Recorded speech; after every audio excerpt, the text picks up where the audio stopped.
Assalamualaikum warahmatullahi wabarakatuh.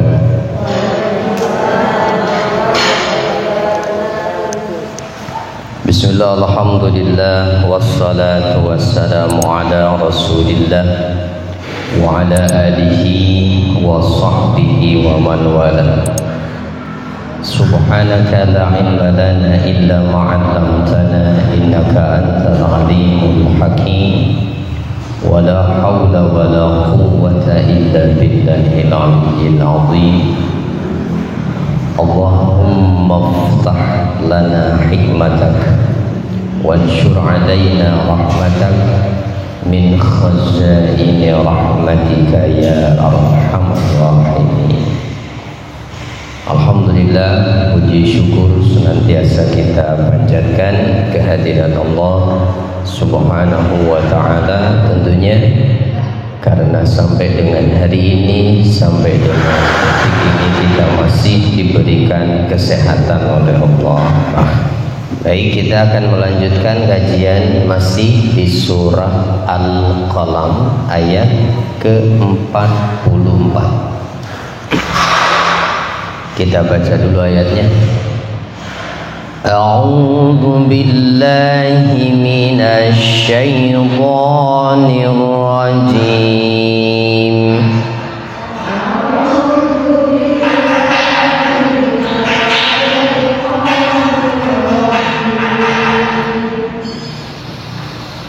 Bismillahirrahmanirrahim.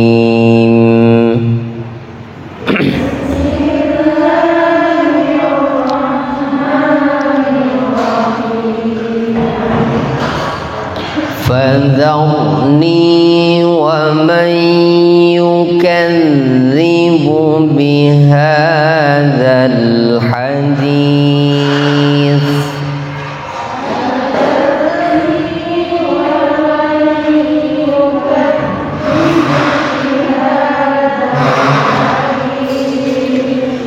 sanastadrijuhum min haitsu la ya'lamun.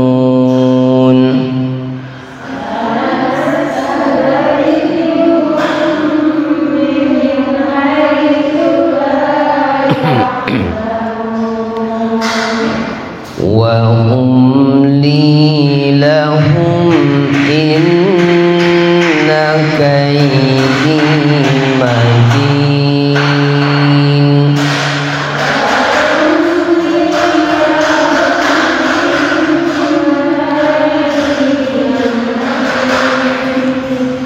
Am tas'aluhum ajran fahum min maghramin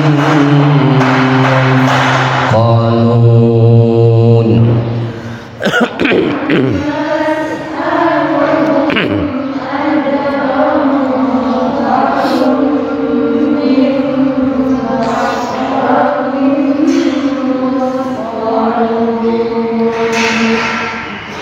Am 'indahumul ghaibu fahum yaktubun.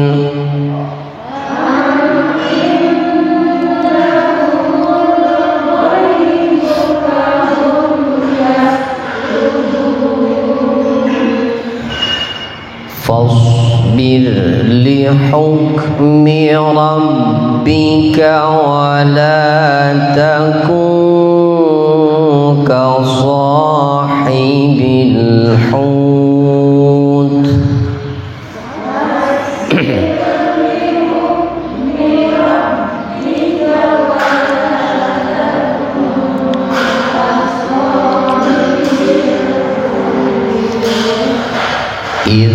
Nada wa huwa maqhum.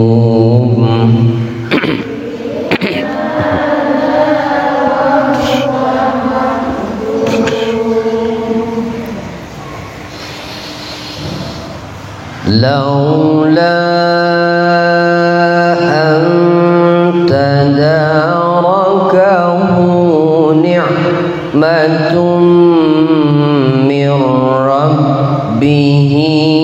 لنبذ بالعراء وهو مذموم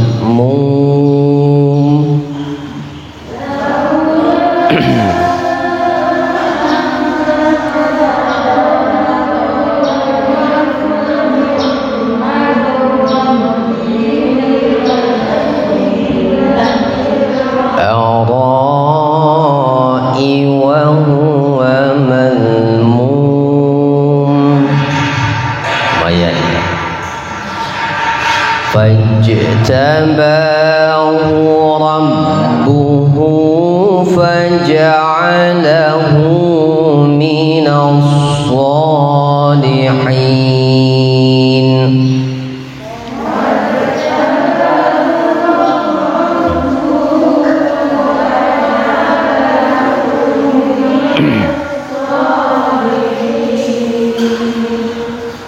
وإن يكاد الذين كفروا ليزلقونك بأبصارهم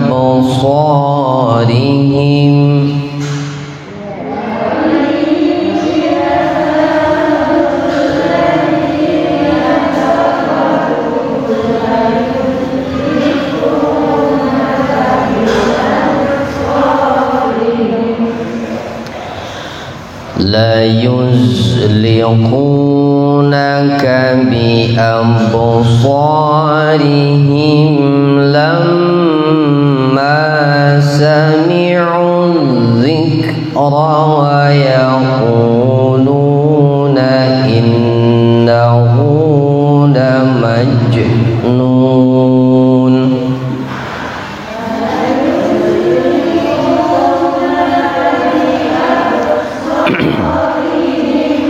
لما سمعوا الذكر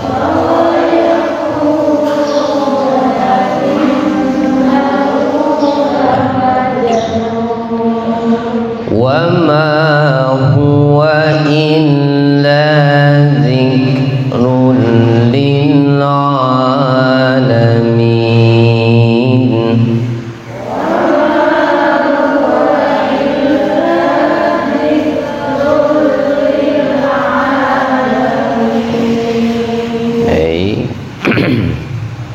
Kita lihat kembali ke ayat 44. Kalau ini sudah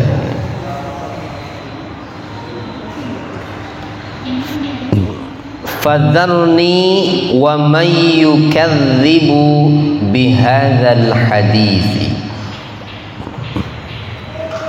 Fadharni, maka biarkan aku. Akunya di situ Allah. Biarkan aku wa may yukadzibu bihadzal hadits, dan orang yang mendustakan perkataan ini. Yang dimaksud perkataan itu adalah Al-Quran. Biarkan aku dengan orang yang mendustakan Al-Quran ini, begitu. Mau diapain? Sanastadrijuhum min haitsu la ya'lamun. Nanti kami akan menarik mereka dengan berangsur-angsur dari arah yang tidak mereka ketahui. Menarik kemana? Menarik pada siksaan. Jadi ayat ini kita lihat penjelasannya. Setelah adanya teguran keras di ayat sebelumnya yang ditujukan kepada orang-orang musyrik yang mendustakan Rasulullah sallallahu alaihi wasallam, dan ternyata teguran keras itu tidak berpengaruh pada diri mereka sedikit pun. Jadi di ayat-ayat sebelumnya itu adalah teguran kepada orang-orang musyrik yang mendustakan Rasulullah sallallahu alaihi wasallam, dan ternyata teguran itu tidak memberikan pengaruh sedikit pun, maka Allah Ta'ala berfirman di ayat tadi, fadharni. Kalau memang demikian, mereka masih mau terus mendustakanmu Muhammad, masih mau terus mendustakan Al-Quran, fadharni wa man yukadzibu bihadzal hadis. Sudah, kalau begitu berarti biarkan aku nanti akan bertindak terhadap mereka yang mendustakan itu. Itu maksudnya, ya. Biarkan aku dengan orang-orang yang mendustakan itu. Nah, itu bukan urusanmu lagi. Betul maksudnya. Jadi berarti ini ayat apa? Isinya ancaman, ya, ancaman. Fadharni wa man yukadzibu bihadzal hadis ay da'ni wa iyyahum. Biarkan aku dengan mereka itu. Dan yang dimaksud dari pernyataan al-hadis adalah Al-Qur'anul Karim, tetapi boleh juga dipahami bahwa yang dimaksud adalah al-hadis itu berita atau keterangan tentang adanya hari kebangkitan. Al-hadis yang dimaksud di ayat ini pertama bisa yang dimaksud adalah Al-Quran. Biarkan aku dengan orang yang mendustakan Al-Quran itu. Kalau memang masih tetap tidak mau percaya mah, itu biar nanti akan menindak mereka aku. Nah, gitu ya. Atau biarkan aku dengan orang yang tidak masih mau percaya dengan adanya hari kebangkitan. Tidak apa-apa. Sudah, itu bukan urusanmu. Aku nanti akan menindak mereka, yang akan menghukum mereka, yang akan mengazab mereka. Di mana ayat lanjutannya apa tadi? Sanastadrijuhum min haitsu la ya'lamun. Kami akan mengulur mereka. Mengulur itu apa? Menarik secara perlahan, berangsur-angsur, gitu. Kayak ngulur layangan, ya. Lagi musim layangan nih. Ya, kan diulurnya sedikit-sedikit, makin jauh, makin jauh, makin jauh. Begitupun orang-orang yang mendustakan Al-Quran, orang-orang yang mendustakan Rasulnya, yang mendustakan adanya hari kebangkitan, akan diulur oleh Allah sehingga dibiarkan di dunianya semakin jauh dalam kesesatannya. Gitu diulur tuh maksudnya, ya, yaitu nastanziluhum darajatan darajatan. Kami akan jatuhkan mereka perlahan-perlahan. Min haitsu la ya'lamun, tanpa mereka menyadarinya. Hatta nantahi bihim ila azabihim al-mutarattab ala takdzibihim wa syirkihim, sehingga kami pada akhirnya akan menghukum mereka, akan mengazab mereka karena sebab sikap mereka yang mendustakan dan berlaku syirik, mempersekutukan Allah itu. Jadi perhatikan, ya, berdasarkan ayat ini berarti orang-orang yang selalu mendustakan adanya hari kebangkitan ataupun mendustakan Al-Quran, yang tidak percaya dengan ajaran yang dibawa oleh Nabi Muhammad SAW, itu salah satu bentuk hukuman untuk mereka ketika mereka tidak mau menyadari itu perilakunya dan masih tetap tidak mau membenarkan Al-Quran atau membenarkan hari akhir. Justru salah satu bentuk hukuman untuk mereka adalah apa? Allah memperlakukan mereka dengan bentuk istidraj namanya. Istidraj itu adalah menghukum mereka secara berangsur-angsur, yaitu dalam bentuk apa? Dibuka segala pintu kesenangan dunia buat mereka. Jadi sebagai pembanding ayat ini ada, kita bisa temukan di surat Al-An'am ayat ke-44. Ya, surat apa? Al-An'am ayat 44. Falamma nasu ma dzukiru bi fatahna 'alaihim abwaba kulli syai'. Ya.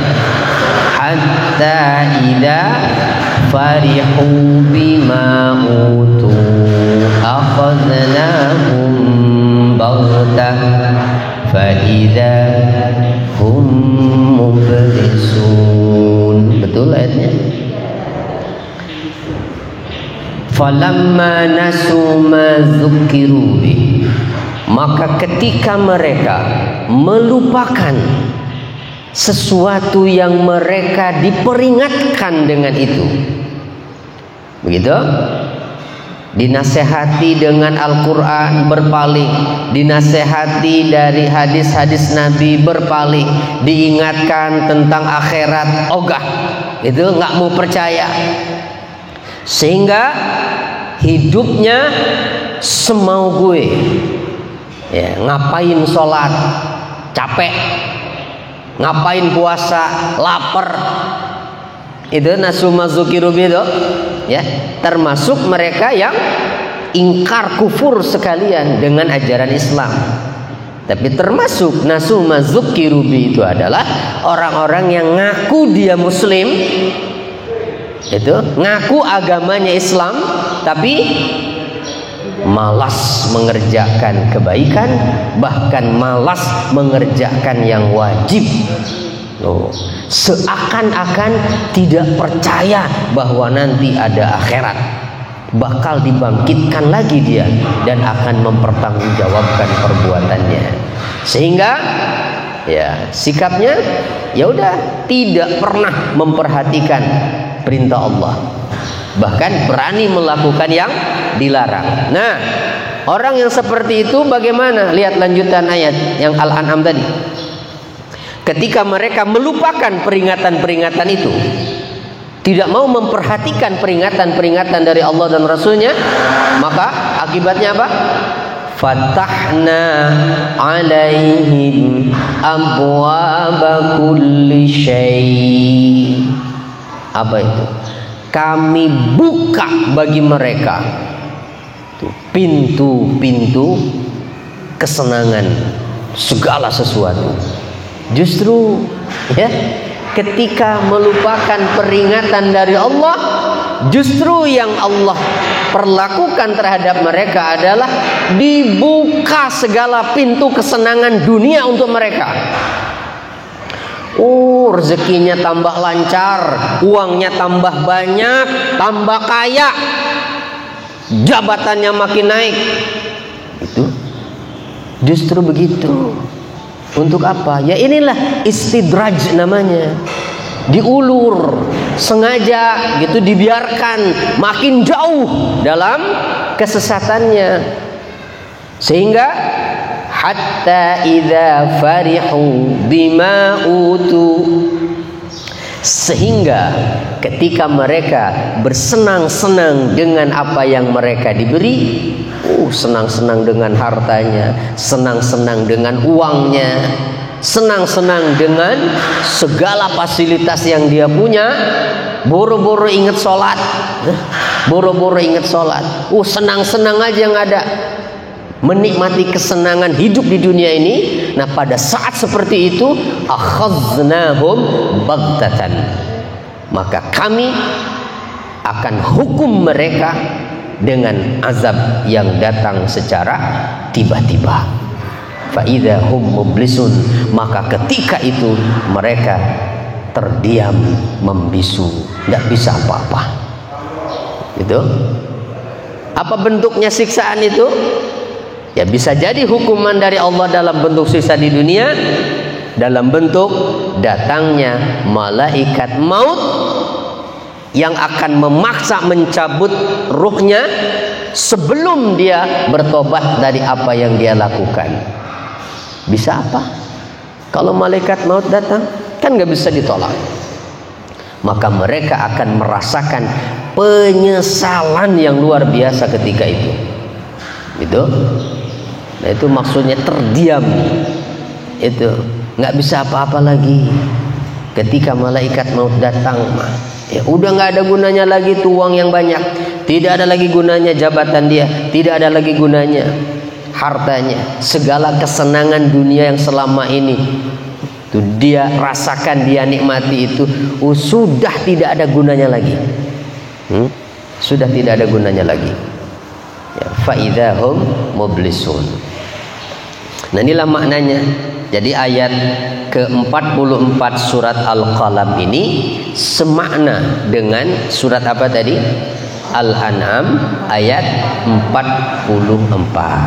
Artinya kalau begitu, nah, pelajaran yang buat kita adalah jangan menjadi orang yang seperti itu, ya. Dan yang kedua, hati-hati, jangan terjebak dengan kesenangan dunia yang menipu. Bahwa pada saat kita jauh dari Allah, ternyata hal itu tidak menjadikan sebab rezeki tertahan, tapi justru bahkan semakin lancar. Awas, hati-hati itu, ya. Jangan sampai beranggapan seperti orang-orang kafir dulu yang beranggapan bahwa ketika mereka dibiarkan berleluasa hidup di dunia ini, padahal mereka mendustakan Nabi Muhammad, mereka menganggap mereka itu dimuliakan oleh Allah. Sampai beranggapan bahwa kalau kami nanti bakal dibangkitkan, pasti kami juga akan menempati tempat yang lebih baik dari kalian. Oh, di dunia aja kita lebih baik keadaannya kok. Kita lebih kaya dari mereka gitu. Awas, ya. Hati-hati, jangan terjebak bahwa ketika kita tidak sholat, meninggalkan puasa misalnya, tapi sedikit pun itu tidak ada pengaruh dengan rezeki yang kita dapat, uangnya malah tambah banyak, tambah sehat badannya, nggak pernah sakit. Hati-hati, itu istidraj dari Allah, bukan keberkahan, ya. Istidraj, diulur oleh Allah, dibiarkan dia menikmati dunia ini. Nggak apa-apa, biarin aja, dia senang-senang di dunia ini. Oh nanti juga bakalan disiksa dia, gitu. Nauzubillah, mau begitu? Nauzubillah, jangan mau, jangan mau. Sanastadrijuhum min haitsu la ya'lamun. Wa umli lahum inna kaidi matin. Dan aku memberikan tenggang waktu kepada mereka, sesungguhnya tipu dayaku itu sangat teguh, sangat kuat. Maksudnya ya tadi, diberi tenggang waktu itu, dibiarkan mereka terus menikmati dunianya. Padahal yang Allah inginkan, Allah memberikan tenggang waktu itu, mereka sadar dan bertobat. Itu harusnya, ya, harusnya begitu. Jadi hati-hati dong ya. Kalau ada misalnya umpama, insya Allah mudah-mudahan nggak ada jamaah Miftahul Jannah yang seperti ini.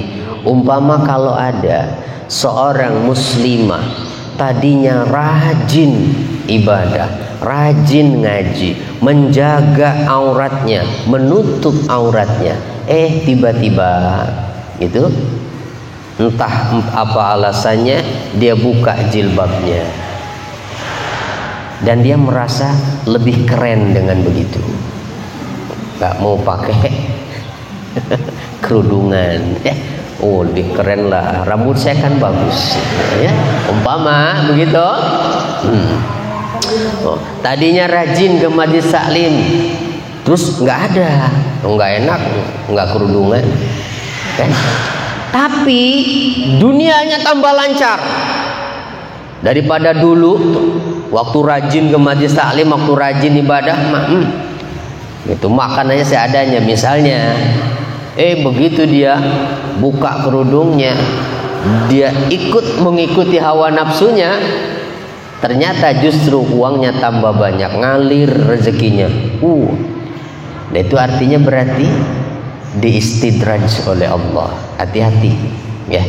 Nah, Karena kadang-kadang ya ujiannya begitu. Kadang-kadang justru orang yang taat itu ditahan rezekinya itu sedikit-sedikit ya.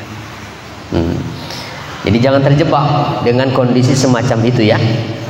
Awas. Kenapa? Ini Allah menyatakan begini, umlilahu, aku akan beri tenggang waktu mereka. Harusnya sadar dong, Allah masih ngasih waktu loh. Kenapa? Karena Allah tidak menjadikan karena sebab dia maksiat misalnya, lalu Allah menghentikan udara untuk dia bernapas. Yang jika Allah mau, gampang itu. Ada nggak orang yang begitu dia ninggalin sholat terus sesak napas, gitu? Nggak bisa napas? Nggak ada. Ya. Sekali nggak sholat, 2 kali nggak sholat, dibiarin aja oleh Allah, dia masih bisa menikmati udara ini. Dibiarkan saja, jantungnya masih bisa berdetak. Padahal kalau Allah mau, stop aja tuh jantungnya.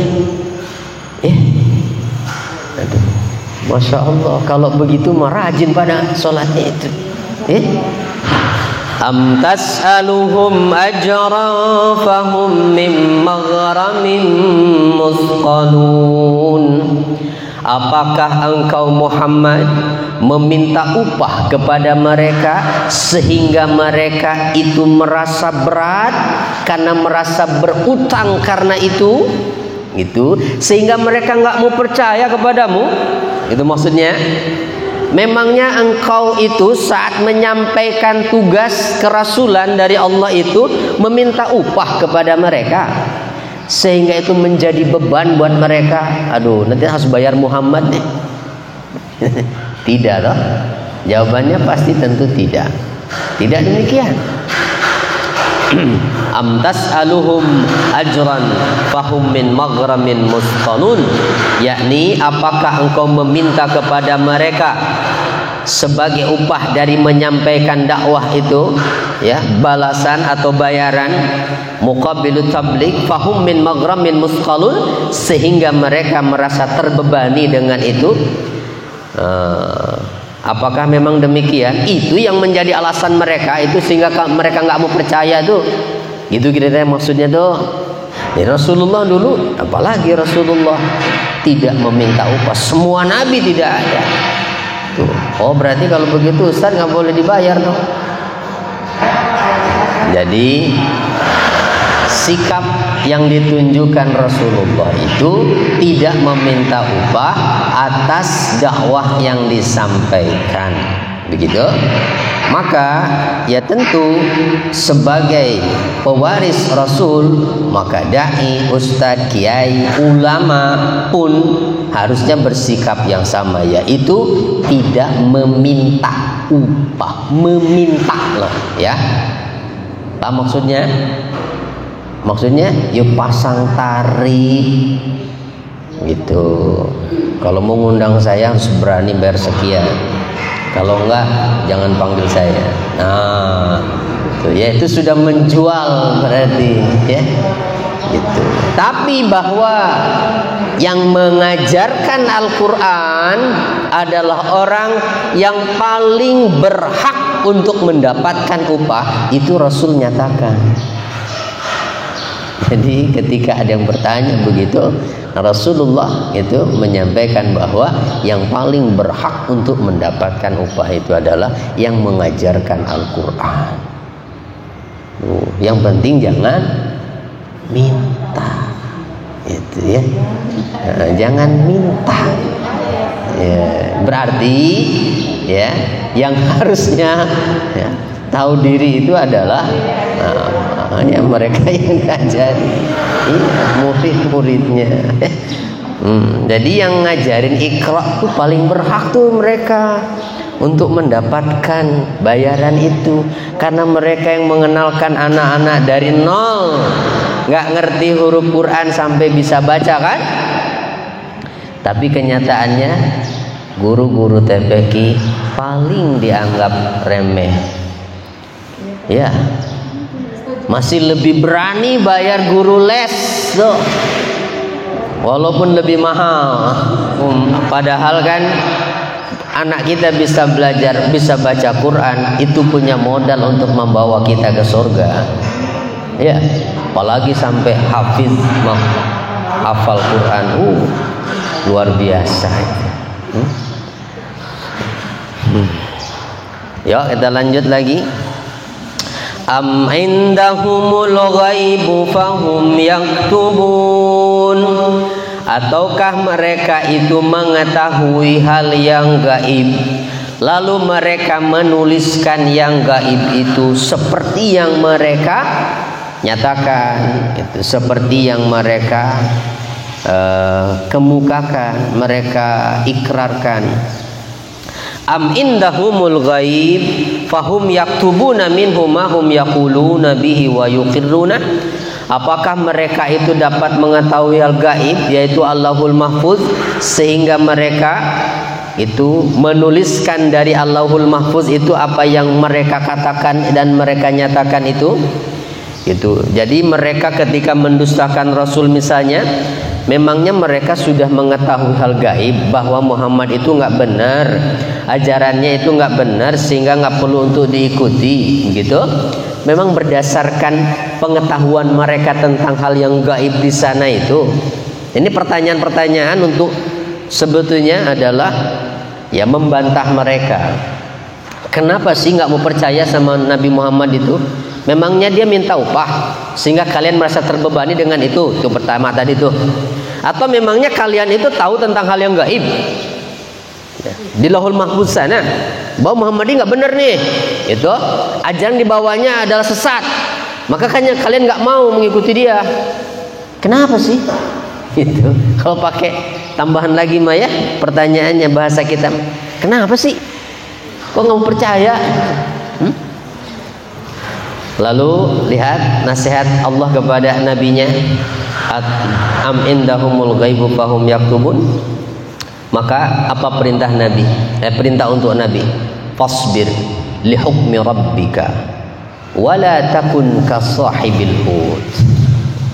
Maka oleh karena itu Muhammad, bersabarlah engkau wahai Nabi terhadap ketetapan Tuhanmu, bahwa engkau sampai disakiti, dihina, dianggap gila, dianggap tukang sihir, lagi sholat ditimpukin kotoran unta, itu padahal utusan Allah itu, ya, disakiti sedemikian rupa, dihina oleh mereka.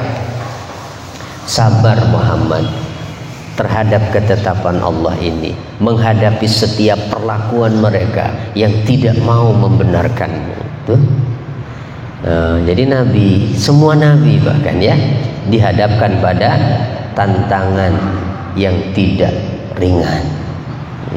Maka Allah berpesan berikutnya, lihat, wala takun kasahibil hud. Jangan kamu seperti teman yang ada di perut ikan. Sahibil hud itu, sahib artinya yang tinggal, atau ya kan ada sahibul bait. Nah, sahibul bait artinya apa? Yang tinggal di rumah itu atau yang punya rumah. Nah ini sahibil hud, hud itu artinya ikan, ikan besar. Jadi artinya apa sahibil hud? Orang yang tinggal di perut ikan. Siapa? Nabi Yunus, ya, Nabi Yunus. Kalau Nabi Yunus mah yang kapal besar, itu mah ya. Nabi Yunus. Jangan engkau wahai Nabi seperti sahabat Hud, yaitu Nabi Yunus alaihi salam, idznada wa huwa maqlum, ketika ia berdoa dan sangat marah pada kaumnya, gitu. Laula an tadarakahu ni'matum mir rabbih, di mana Allah masih melanjutkan tentang Nabi Yunus nih. Kalau saja sekiranya ia tidak mendapatkan nikmat dari Tuhannya tuh Nabi Yunus, lanubidza bil ara'i wa huwa mazmum, maka tentu ia akan dicampakkan oleh Allah ke tanah tandus dan ia dalam keadaan tercela. Ya, tapi tidak demikian, diselamatkan kembali oleh Allah. Fajtabahu rabbuhu faja'alahu minas salihin. Akan tetapi Allah Tuhannya memilih dan menjadikan dia termasuk orang-orang yang saleh. Tahu kisahnya Nabi Yunus?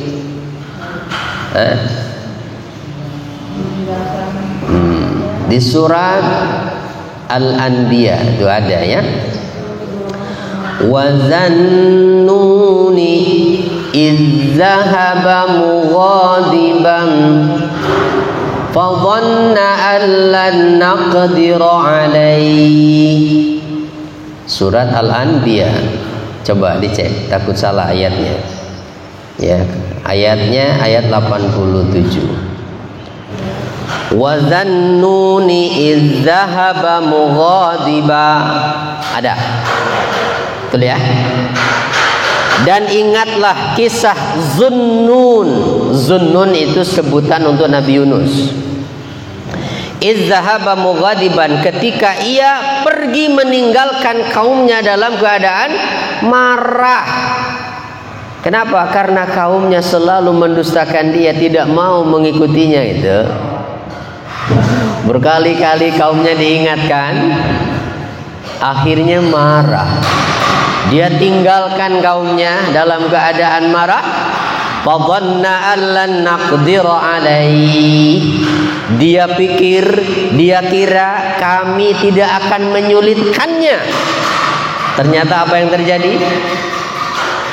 Dia lari meninggalkan kaumnya, kemudian naik ke atas kapal, ikut berlayar.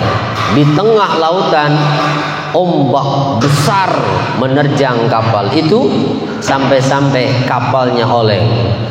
Semua barang-barang yang berat sudah dikeluarkan. Ya, karena mungkin menurut nakodanya ini terlalu keberatan nih kapalnya.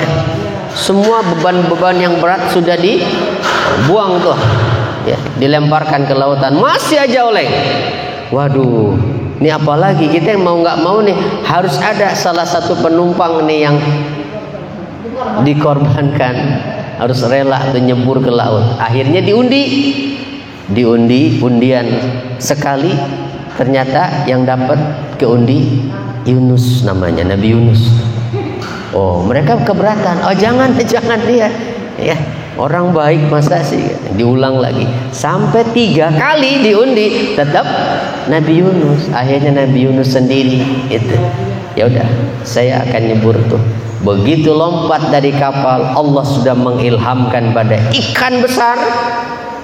Ya, entah ikan apa, entah paus atau apa ya, karena Al-Quran menyebut ikan besar.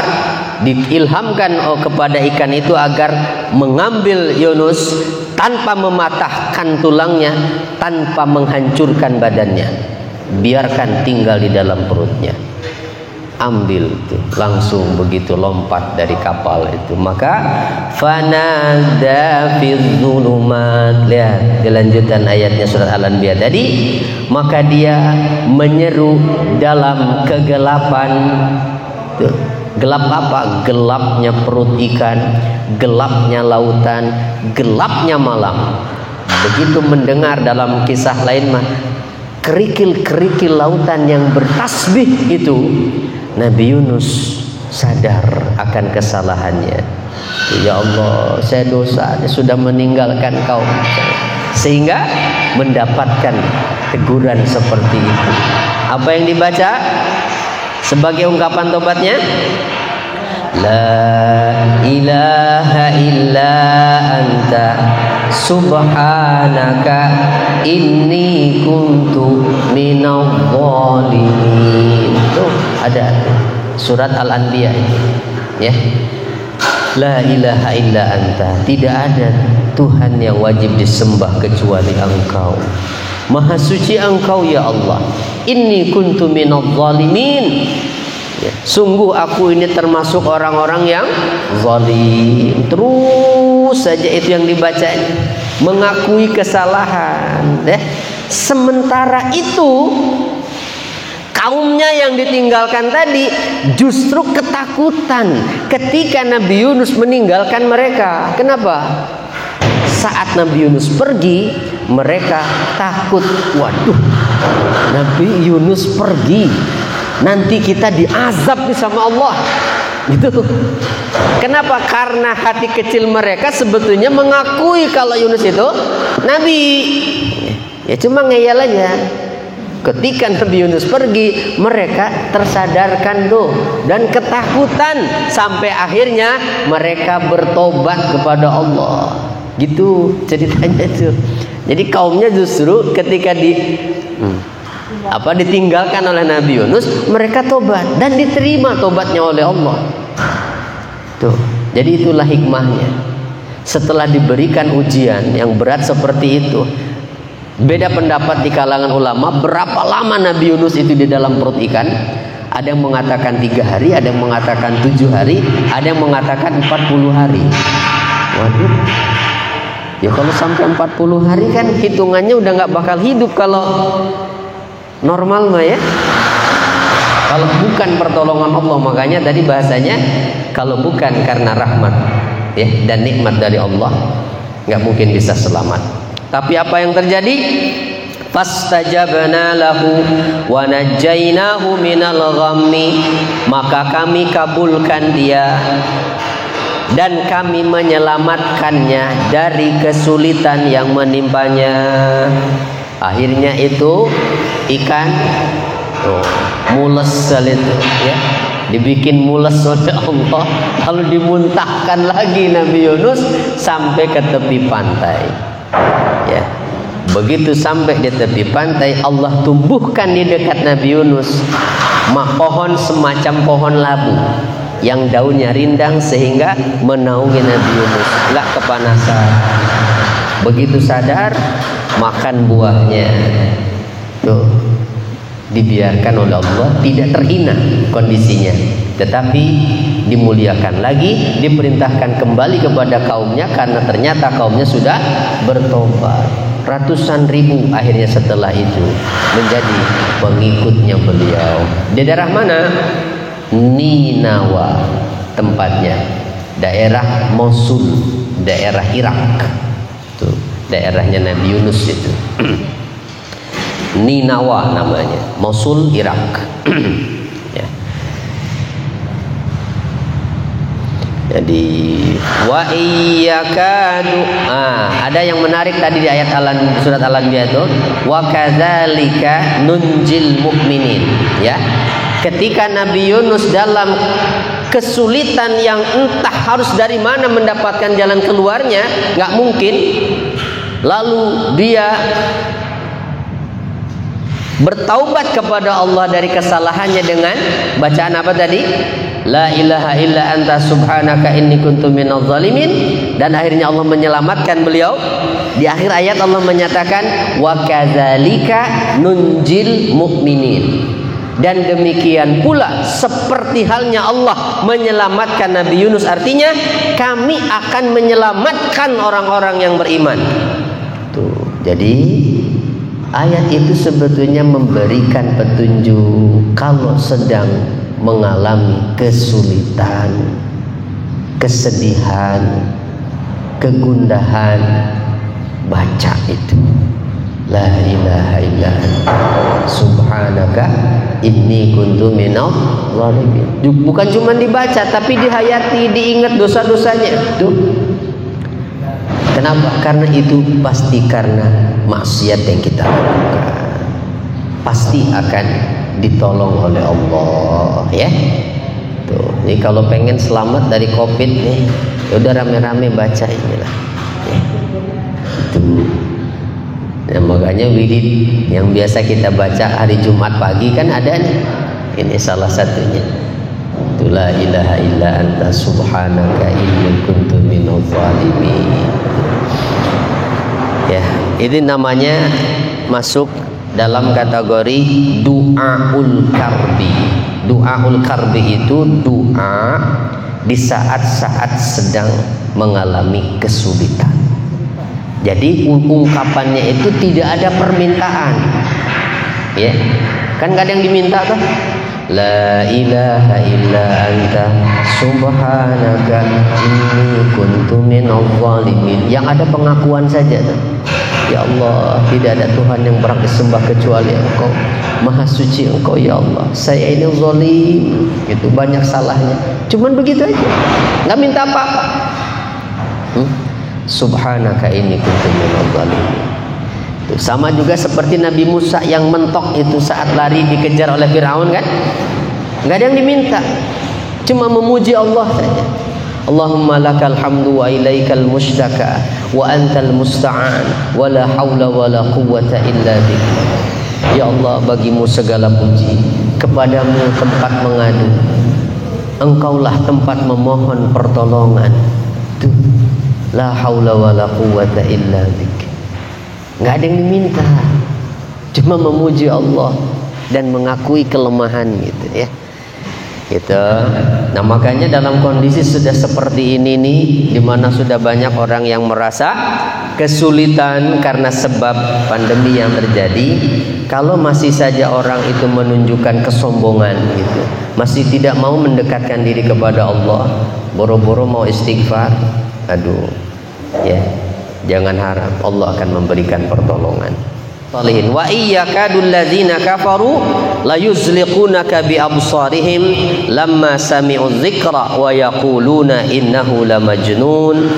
Dan sesungguhnya orang-orang kafir itu benar-benar hampir saja menggelincirkan kamu dengan pandangan mereka tatkala mereka mendengar peringatan Al-Qur'an itu, dan mereka berkata, sesungguhnya Muhammad itu benar-benar orang gila. Wa iyyakadul ladzina kafaru la yusri'unaka min syiddatin nazari ilaika. Jadi hampir saja mereka itu asalnya menyerangmu itu melalui ketajaman pandangan mereka. Jadi ada di Arab itu katanya seseorang yang punya kemampuan dengan matanya itu bisa mencelakakan orang lain. Nah, bahkan di antara bentuk sihir itu ada yang namanya al-ain. Al-ain, di melalui mata mungkin itu medianya. Nah ini la yuzlikunaka bi absarihim itu. Nah hampir saja mereka mencelakakanmu itu mulai pandangan itu ketika mereka mendengarkan Al-Quran, memperingatkan. Bahkan mereka sampai mengatakan Muhammad benar-benar gila gitu. Saking bencinya itu. Bahkan hampir mereka mencelakakan Nabi melalui ilmu yang mereka miliki itu.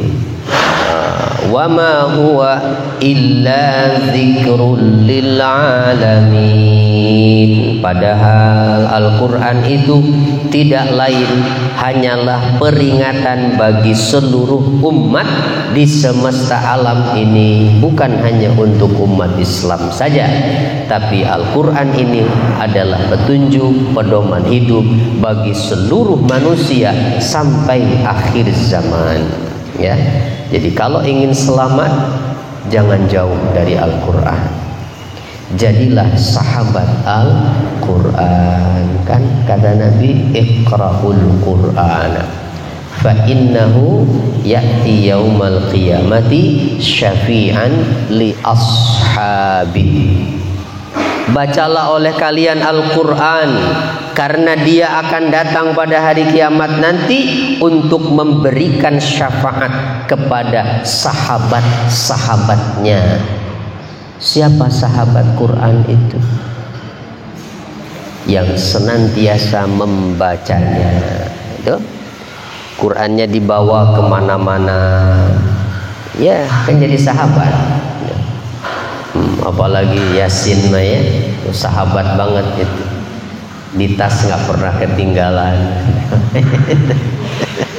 Ya bukan cuma dibawa-bawa tapi dibaca. Ada senggang waktu baca sambil diamalkan, ya, diamalkan kandungannya, dapat pelajaran dari ayat ini, tambah imannya gitu, tambah semangat ibadahnya, tambah takut pada Allah. Tuh, berarti manfaat tuh Qurannya, jadi petunjuk buat dia. Insyaallah mudah-mudahan kita termasuk sahabat Quran ya. Jadi kandungannya, kesimpulan dari ayat 44 sampai 52 adalah yang pertama, menyerahkan segala urusan kepada Allah Ta'ala. Fasbir li hukmi rabbik, tadi itu udah serahkan urusan itu kepada Allah. Termasuk kisah Nabi Yunus tadi kan, yang meminta tolong siapa coba ya? Nabi Yunus. Nah, pada siapa minta tolongnya? Pada Allah. Udah serahkan kepada Allah segala urusan. Menyerahkan segala urusan kepada Allah Ta'ala itu akan membuat hati kita menjadi tenang ya, tidak akan gelisah. Kenapa? Karena kita yakin Allah pasti akan memberikan pertolongan. Karena siapapun ya yang berharap kepada Allah tidak akan pernah kecewa. Kedua, tidak dibenarkan meminta upah dalam menyampaikan dakwah. Meminta nggak boleh itu ya. Tadi termasuk pasang tari, nggak boleh. Bahkan ada yang mengharamkan itu. Nggak manfaat jadinya. Berarti ya dia mendapatkan ilmunya itu ya tujuannya hanya untuk dunia. Ya walaupun mungkin akan mendapatkan keuntungan banyak dengan begitu, tapi di akhirat nggak akan dapat apa-apa. Tidak dibenarkan meminta upah dalam menyampaikan dakwah. Ketiga, wajib bersabar dalam berdakwah. Apapun yang menimpa seorang dai, tidak seyogianya ia meninggalkan dakwah tersebut. Lalu yang keempat, menjelaskan keadaan orang-orang musyrik Makkah terhadap Nabi Sallallahu Alaihi Wasallam, apa yang mereka sembunyikan dalam hati mereka berupa kebencian dan kedengkian, bahkan menuduh beliau dengan tuduhan yang batil seperti gila, tukang sihir dan sebagainya. Seperti itulah Nabi itu dulu diperlakukan ya.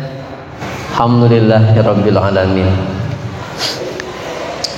Baik, tidak ada pertanyaan? Kalau tidak ada, kita doa dulu.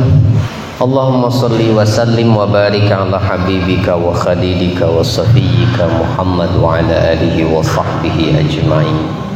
Alhamdulillahi rabbil alamin. Hamdan wa fi ni'amahu wa yukafi'u mazidah.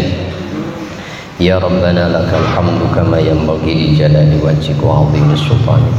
Allahumma anfa'na bima 'allamtana wa 'allimna ma yanfa'una wa zidna 'ilma. Rabbana atina fid dunya hasanah wa fil akhirati hasanah wa qina adzabannar. Walhamdulillahi rabbil alamin. Terima kasih. Mohon maaf ada hal yang kurang berkenan. Wassalamualaikum warahmatullahi wabarakatuh.